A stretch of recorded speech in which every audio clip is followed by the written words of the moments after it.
তো বন্ধুরা, আর বৃহস্পতিবার আর 5 রকমের ফল নিয়ে আমি ঠাকুর ঘরে চলে এসেছি। আর চলো ফলগুলোকে একটু কেটে নিই, পুজো শুরু করব। রান্নাবান্না শেষ করে স্নান করে ঠাকুর ঘরে আস্তে আস্তে আমার বেলা বেজে গেছিলো 12:30।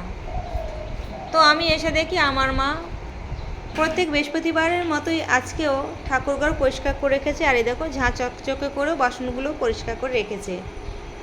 আমি এসে ফলগুলো কেটে আমি এখন ঠাকুরকে ভোগ নিবেদন করছি। আর আজকে 5 রকমের ফল ছিল: কলা, আপেল, শসা, বেদানা আর মৌসম্বি। এটাই ছিল আজকে ঠাকুরের ভোগ নিবেদনের ফল। তো বন্ধুরা, ঠাকুরকে ভোগ নিবেদন করলাম আর ভোলে বাবার মাথায় জল দিলাম। আর মা লক্ষ্মীকে করজোড়ে প্রণাম করে বললাম, মা মঙ্গলময়ী মা, তুমি সবার মঙ্গল করো, তুমি সবার ঘরে বিরাজ করো। এই বলেই আমার পুজো শেষ করলাম।